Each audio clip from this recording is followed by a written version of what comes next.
Bob has been fiddling with computers since he was a kid, and knows them pretty well. As with most IT people, he's moved from job to job.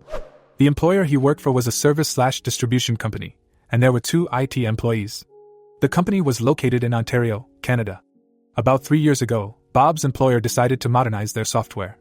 They had separate programs for dispatching, for inventory, for payroll and finances, and it was complicated moving information from one program to the other. They decided to get an ERP, Enterprise Resource Planning, program, and Bob recommended one that he knew inside out from a previous employer.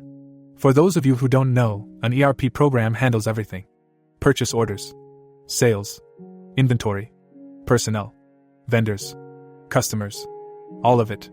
You can run a report and find out which customer has bought the most part ABC in the last year, which salesman has improved his numbers the most, which vendor has the fastest delivery time, which shipper packed the most orders. Everyone in the company used the ERP program, but it was very complicated, and they used the aspects of it that related to their position. For example, the receiver would accept a shipment, verify the quantity, confirm it was received. And the inventory stats would be available to the salespeople if they wanted to look up how many were on hand. The receiver didn't care what the price was, or who the vendor was, he just did his job.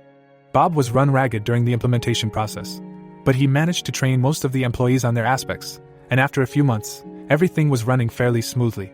Bob still got tickets for tweaks in the operation of the software, and occasional hardware IT issues. Then the company decided to expand their footprint, and was marketing into different time zones. That messed things up.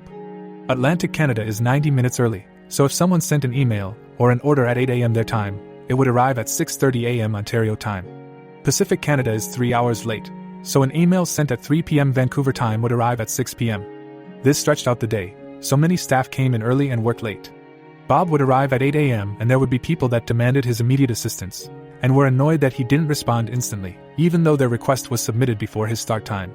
Same with late in the day. His phone would ring at dinner time with people that wanted help right now. They decided to stagger his and his IT colleagues' shift times. Bob would start at 6 a.m. and work till 2:30, and his colleague would start at 10:30 a.m. and work till 7 p.m. Bob's colleague had kids, and refused the shift change. The employer insisted. The colleague quit. That meant that Bob was the only person in the IT department. The employer said they would look to hire a new IT guy, but they had trouble finding one that knew the ERP system, and they were offering well under a market value salary. Bob asked for a raise and was denied.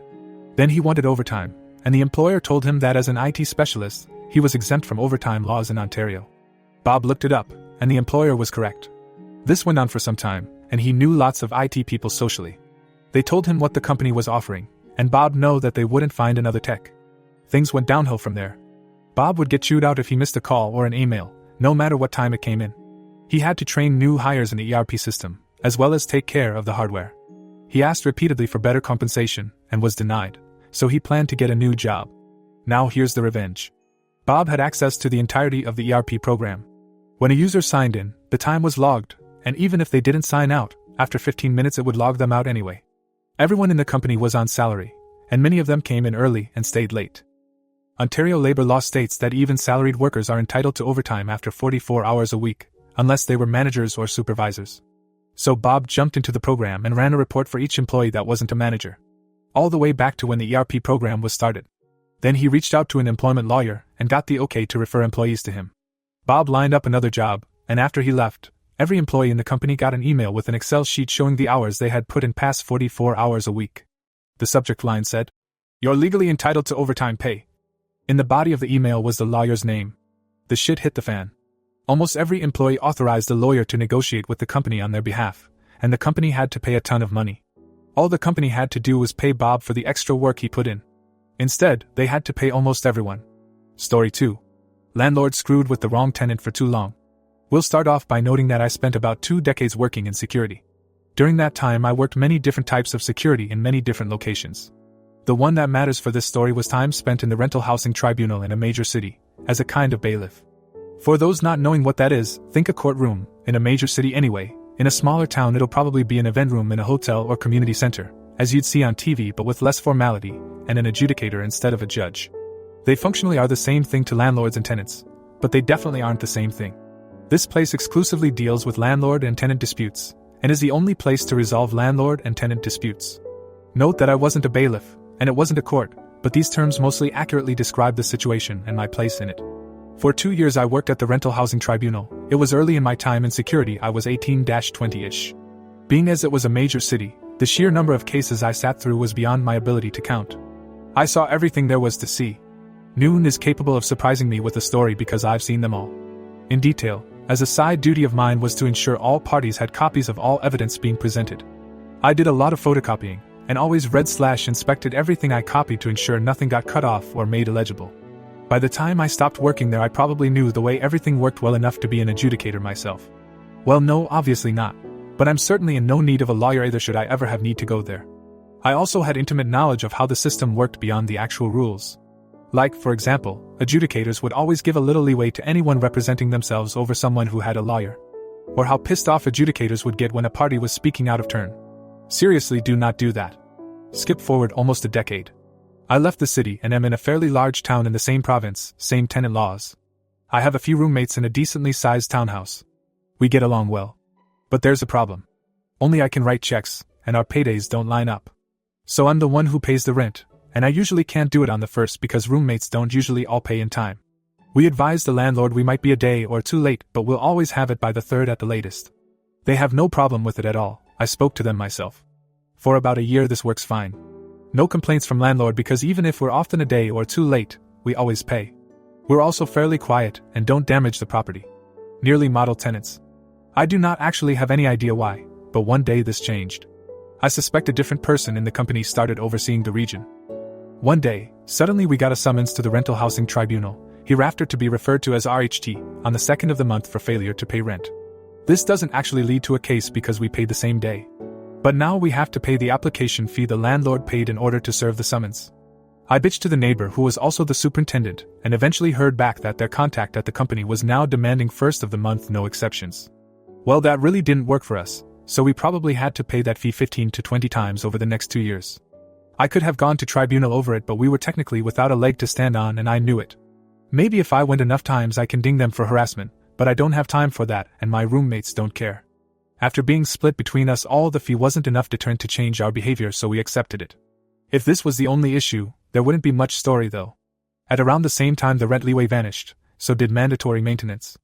I'm not going to list everything that went wrong and wasn't fixed. You'll get a decent idea at the end. We suffered through it.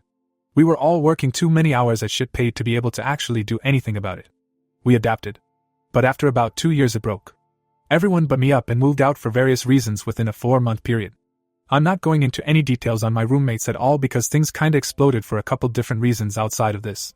No reason to dig any of that up. I had been saving up a while and was able to quit my job without having to immediately get another, so I suddenly had a lot of time. I didn't want to stay and pay the rent by myself or have to find new roommates I could live with, and with my experience in the RHE I knew I had the landlord by the balls. So I went for them. I stopped paying rent. Annoyingly, I didn't get a summons the first month. But I did the second. So I went.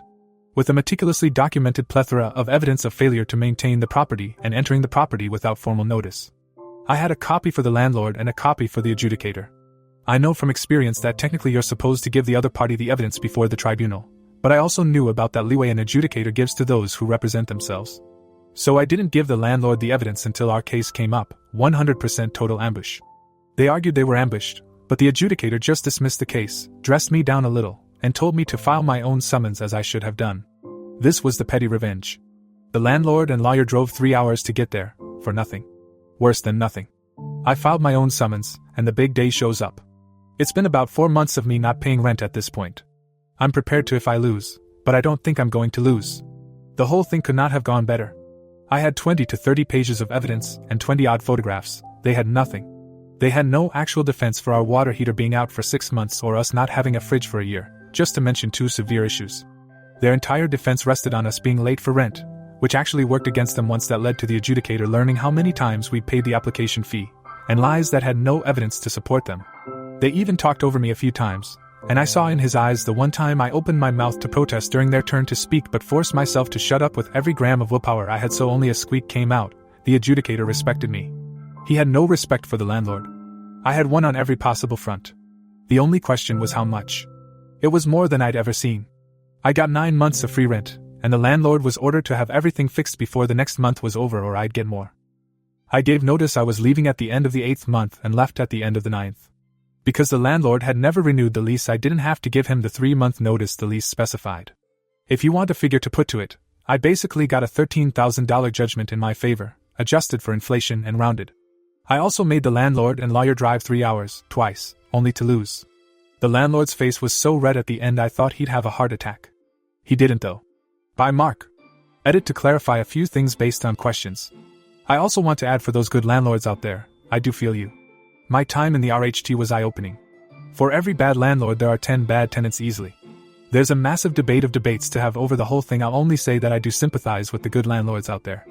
I'm not trying to paint all landlords as terrible. This is the only landlord I've ever had that was so useless.